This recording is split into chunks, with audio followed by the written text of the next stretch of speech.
Olá, pessoal, tudo bem? Eu me chamo Vanessa. Hoje, em mais um Direito com Elas em Minutos, nós vamos falar sobre acidente de trabalho. E eu trouxe uma convidada muito especial, que é a doutora Antônia Ximenes, que é especialista em Direito do Trabalho e Previdenciário, atuante na cidade do Rio de Janeiro e atua especialmente nas causas de acidente de trabalho e previdenciário. Muito obrigada, doutora Antônia Ximenes, por ter aceito o nosso convite. Direito com Elas em Minutos sempre estará disponível para você para poder trazer informações sobre o direito.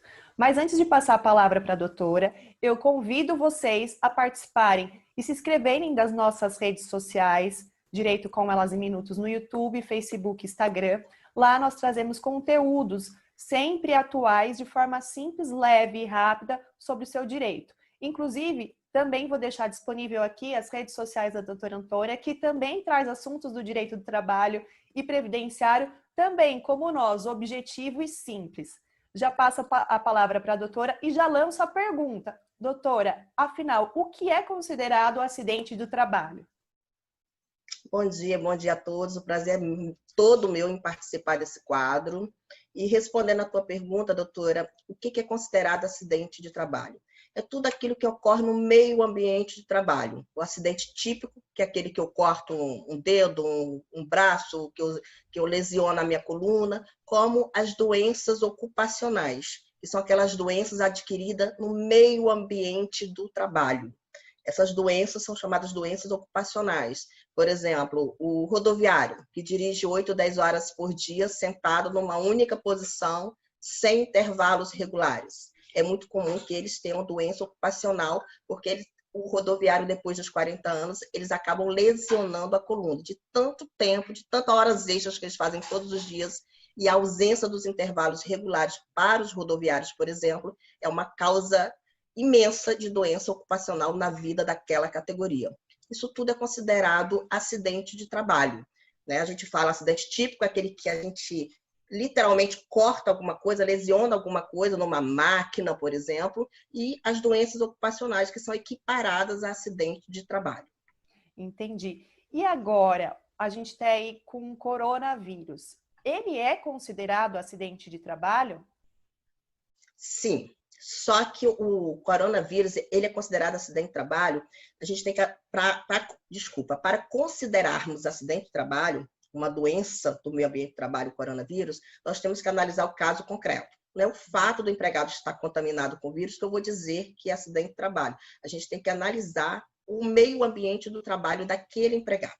Por exemplo, se você me perguntar, Antônio, uma enfermeira, um médico, um técnico de enfermagem está contaminado com coronavírus porque ele está lá na linha de frente. Isso é acidente de trabalho? De forma incontroversa, será acidente de trabalho. Não tem a menor dúvida. Agora, a balconista da padaria que está trabalhando está contaminada com coronavírus. É acidente de trabalho? Sei, pode ser, pode não ser. Nós temos que examinar. Aquela padaria está fornecendo a máscara, o álcool em gel, está mantendo o distanciamento social entre o cliente e o empregado. Então, a gente vai ter que analisar o caso concreto para ver se a empresa tomou as medidas sanitárias necessárias para evitar a contaminação dos seus empregados. É o que nós falamos da responsabilidade objetiva e subjetiva. Quando a empresa tem que provar, no caso da padaria, que é o nosso exemplo, a empresa vai ter que provar que aquele empregado não se contaminou lá porque ele tomou todas as medidas sanitárias necessárias. Agora, quando a gente estiver falando de um ambiente que já é insalubre por natureza, como um hospital, onde os empregados ali estão na linha de frente, no meio dessa pandemia, de forma incontroversa, aquilo é acidente de trabalho. Qual é os benefícios, se é que a gente pode falar dessa forma, qual é o diferencial da gente caracterizar o coronavírus como acidente de trabalho ou não? O empregado que tem a caracterização como acidente de trabalho, ele vai se afastar depois de 15 dias pelo INSS e ele vai ter estabilidade no emprego após retornar do afastamento previdenciário por 1 ano. Né? Vai ter 12 meses de estabilidade, não poderá ser dispensado. E durante todo o afastamento previdenciário dele, ele vai ter o FGTS dele recolhido. Então, é importante que a gente possa caracterizar quando de fato for acidente de trabalho, quando de fato o empregado se contaminou em função do meio ambiente que, por si só já é insalubre, ou o empregador não tomou as medidas necessárias, porque ele garante a esse empregado uma estabilidade, além do recolhimento do FGTS durante o afastamento previdenciário. Mas, coronavírus, eu volto a falar, a gente vai sempre examinar o caso concreto. Exato. Não é porque contaminou, não é porque se contaminou que é acidente de trabalho. Volto a dizer, salvo nos casos dos profissionais de saúde. Isso de forma incontroversa. Será? Inclusive, tem muita. A gente nem sabe ainda qual vai ser o posicionamento do judiciário, né, doutora Antônia? Ainda tem causas novas nesses casos, e a gente não sabe como, de fato, vai ser o posicionamento do judiciário. É tudo muito novo, né, doutora? Agora, o STF já decidiu que pode ser caracterizado, sim, acidente de trabalho, e eu não tenho dúvida que, no caso dos profissionais que trabalham dentro de hospitais, de forma incontroversa, o judiciário vai, na verdade, não é que vai caracterizar como acidente de trabalho, no mínimo vai inverter o ônus da prova. O que é isso? A empresa terá que provar que não foi ali que aquele empregado se contaminou. Agora me diga, como é que eu, empresa, vou provar que o meu médico, que fica ali 12 horas por dia, está contaminado com coronavírus e não foi naquele meio ambiente totalmente insalubre, na linha de frente, que ele não se contaminou? Então, eu acho uma prova impossível, mas tem defesa para tudo. Né? Os dois lados é uma prova difícil de produzir, tanto para o empregado quanto para o empresário, né? Por isso que eu defendo ter que inverter o ônus da prova, porque eu, empresa, tenho maiores condições de fazer prova. Como, doutora? Provando quais foram as medidas sanitárias que eu, empresa, adotei. Máscara, álcool em gel, eu fui numa farmácia um dia desses, tinha uma fita isolante assim, bem distante, separando nós, consumidores, do balconista. Eu achei aquilo ali fantástico. Sim. Aquilo ali é uma medida de segurança sanitária importante. Exato. Então, se a empresa prova... E como é que ela prova, Antônia? Com fotos. Ela faz aquela separação entre, por exemplo, a farmácia que eu fui, do balconista e o consumidor. Ela faz toda aquela separação e filma em vários dias, não só num único dia, mas em vários dias. Tira foto. Você tem que se munir de provas. A empresa tem que fazer isso. Mas eu ainda entendo que a empresa é quem deve provar que tomou as medidas necessárias para o empregado não se contaminar. Eu ainda acho que esse ônus da prova deve ser invertido, o que significa dizer que a empresa deve provar. Mas isso é um posicionamento meu, como advogada de empregado. Eu também concordo.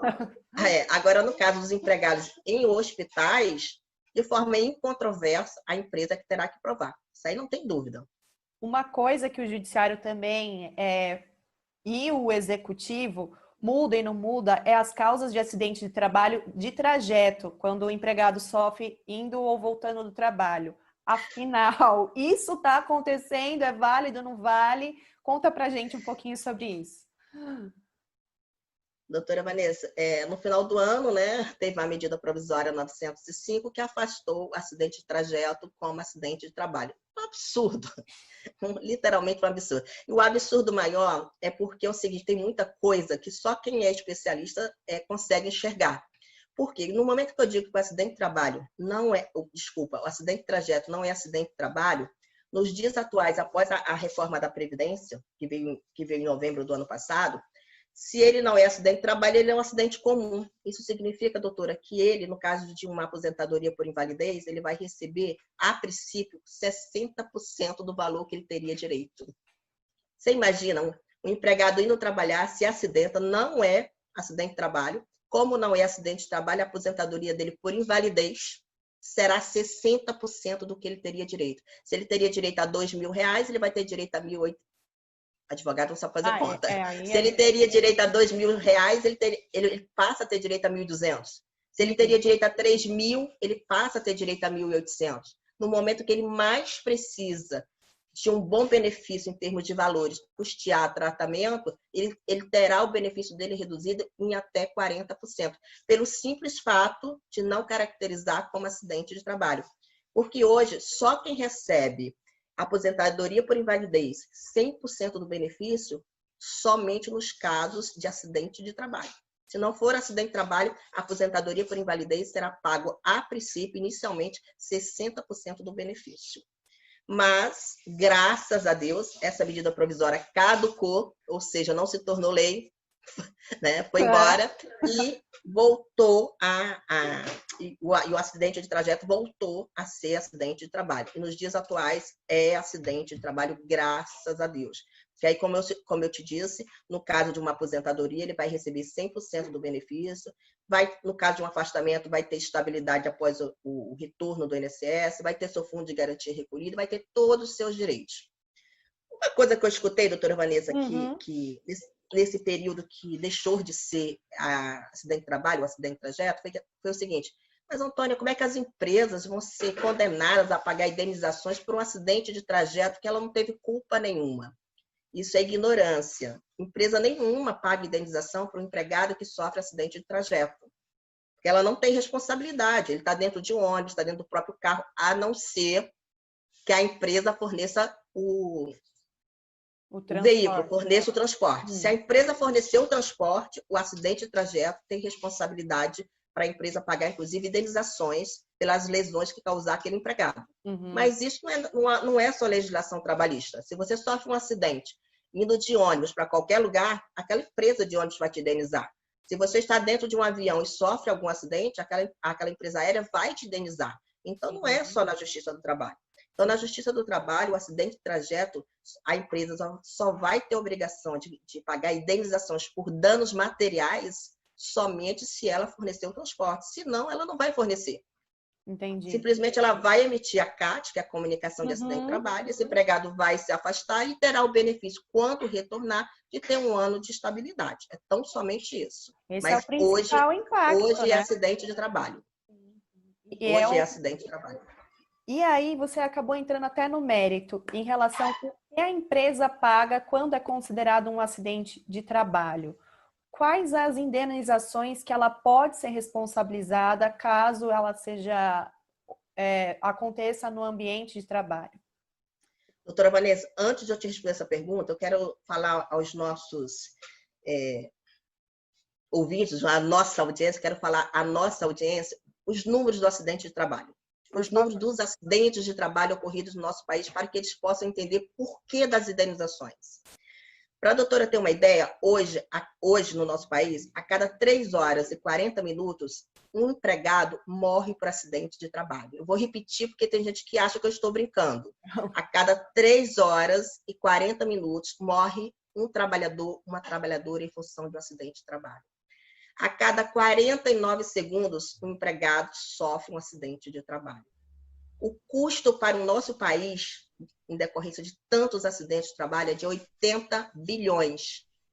4% do nosso PIB brasileiro é a despesa com acidente de trabalho. É muita coisa. São muitos trabalhadores que saem para ganhar vida, para trazer o pão para dentro de casa e não voltam. E os que voltam, voltam mutilados. Nós somos um dos maiores países em termos de acidentes de trabalho. Os números são altíssimos, é uma vergonha, principalmente em função do meio ambiente de trabalho ruim. Ambiente de trabalho onde o empregador negligencia as medidas de salubridade. Ele acaba fornecendo um meio ambiente de trabalho insalubre para aquele empregado. As máquinas sem manutenção, piso sem manutenção. Então, como existe muita pouca penalidade, digamos assim, não sei se esse é o termo correto, como as empresas ainda não são penalizadas da forma que a lei determina, as empresas ainda acham que prevenir sai muito caro, quando, na verdade, a prevenção é o melhor caminho para ambas as partes. E eu digo por quê. Na Justiça do Trabalho, quando a empresa é condenada a pagar uma indenização, por exemplo, por danos materiais, uma indenização pesada. Então, eu sei que aquela indenização vai causar um financeiro naquela empresa muito grande, mas ela deveria ter que a prevenção seria o melhor caminho, seria muito mais barato. Mas, infelizmente, 90% dos empresários brasileiros preveniram acidente de trabalho, ainda fornecer ao seu empregado um meio ambiente de trabalho sadio, sai caro, mas não sai caro. O que sai caro são as indenizações a serem pagas na Justiça do Trabalho. Porque se o empregado sofre um acidente de trabalho ou é acometido de uma doença ocupacional, aquela que ocorre em função do meio ambiente do trabalho, a empresa poderá, vai ser avaliado caso a caso, mas a empresa poderá pagar, por exemplo, uma pensão para o resto da vida para esse empregado. Uma pensão que corresponde até 100% da remuneração que ele recebia antes do acidente. Então, tem empresas sendo condenadas a pagar. Eu tive um caso agora de um banco, por exemplo, que a empresa foi condenada a pagar ele R$ 550 mil de uma única só vez, de uma única só parcela, R$ 550 mil para este empregado, porque ele perdeu a capacidade dele de continuar trabalhando como caixa de banco, em função da LER, da DORT. Então, em função dessas lesões que são consideradas doenças ocupacionais e equiparadas a acidente de trabalho, o banco foi condenado a pagar R$ 550 mil de uma só vez. Meu Deus. Então, você imagina uma empresa de pequeno porte, de médio porte, fecha. Nossa. Fecha. Empresas de pequeno porte, geralmente, para não ser muito oneradas, os juízes determinam que elas coloquem aquele empregado na folha de pagamento para o resto da vida. Elas ficam pagando uma pensão vitalícia para o resto da vida para aquele empregado. E se o acidente de trabalho ou se a doença ocupacional causou algum dano estético, ainda vai pagar uma indenização por danos estéticos. E ainda há indenização por danos morais. Porque os danos morais, a gente fala que são evidentes. Aquele empregado fez cirurgias, aquele empregado ficou internado, aquele empregado perdeu parte ou totalmente a capacidade de trabalho dele. Imagina nós, advogados, perdendo totalmente a nossa capacidade de advogar. Isso é um dano imenso para a gente, tira a nossa dignidade. E dependendo da idade, as indenizações são cada vez maiores. Exato. Cada vez maiores. Porque um empregado que se acidenta com 30 anos, o empresário vai indenizá-lo com uma pensão vitalícia até ele morrer. Em alguns casos, alguns juízes limitam essa pensão à tabela da SUSEP, que vai até 70, 70 e poucos anos. Imagina um empregado acidentado aos 30 anos. Então? É uma indenização muito grande. Então, a indenização é por danos materiais, que geralmente é uma pensão vitalícia, indenizações por danos morais, indenizações por danos estéticos e indenizações por lucros cessantes, aquilo que o empregado deixou de ganhar. Vou te dar um exemplo. O empregado ganhava R$ 2.000, mas ele fazia mais R$ 1.000 todo mês de hora extra. Com o afastamento previdenciário dele, em razão do acidente de trabalho ou da doença ocupacional, ele está deixando de receber R$ 1.000 que ele recebia todo mês, que aquilo ali já contava para as despesas dele mensal, que aquilo ali já tinha incorporado na remuneração dele, que ele já vinha recebendo há muito tempo. Então, o salário dele, a remuneração dele não era mais de 2, era de 3. Exato. Só que no momento que há o afastamento previdenciário, ele está deixando de receber R$ 1.000 referente às horas extras. Mas, doutor, ele não está trabalhando em horário extraordinário para a empresa pagar ele ou indenizar. Não, mas ele deixou de trabalhar desta forma em função do acidente de trabalho. Isso que nós chamamos de lucro cessante, aquilo que você deixa de ganhar em função do acidente ocorrido. Então, as indenizações são várias, de acordo com o caso concreto, são altas e devem ser altas, doutora Vanessa, devem ser altas, porque tem que ter o caráter pedagógico. Sim. Agora, eu, nas palestras que eu faço, me perguntam muito o seguinte: doutora, como é que a senhora acha que a gente pode diminuir o número de acidentes? Primeiro, com prevenção. Agora, tem uma coisa muito importante que não é feito, o INSS. Né? O INSS, infelizmente, não costuma fazer parte dele. Porque o INSS, ele tem a obrigação legal, é letra de lei, que ele pode e deve entrar com ações regressivas contra as empresas que estão tendo um número grande de acidentes de trabalho. A obrigação do INSS é fazer levantamento se aquele meio ambiente de trabalho é um meio ambiente de trabalho sadio. Por que de tantos acidentes? Porque tem empresas que têm um acidente atrás do outro, de forma reiterada. Eu tenho um caso que um único empregado sofreu 5 acidentes na mesma empresa. Senhora, e continua firme e forte na empresa. Quer dizer, 5 firme e acidentes. forte não, né? Capenga. Não, forte não, né? Ele está com o rosto do lado direito queimado, o braço direito dele não vira mais, a coluna já totalmente travada, enfim. E mesmo e mesmo assim, o INSS, em momento algum, fez um levantamento para saber como é esse meio ambiente de trabalho desse empregado. Eu vou te falar, nós não estamos falando de uma padaria, não. Nós estamos falando de uma empresa multinacional, nesse caso. Caramba. Então, a obrigação do INSS era entrar com uma ação regressiva contra essa empresa. O que é uma ação regressiva para a nossa audiência? Tudo que o INSS pagou esse empregado, todo o tempo que ele teve afastado, cobrar da empresa com o fundamento que ela não disponibilizou a máquina correta para ele trabalhar, que não disponibilizou um meio ambiente sadio. É isso que nós chamamos de ação regressiva. O INSS começar a cobrar das empresas tudo que ele pagou, INSS, receber de volta. Aí as empresas vão começar a trabalhar de forma correta, garantindo ao empregado um meio ambiente salubre, um meio ambiente sadio, como determina a lei, que está na CLT e está em inúmeras outras leis a obrigação legal das empresas manterem um meio ambiente sadio.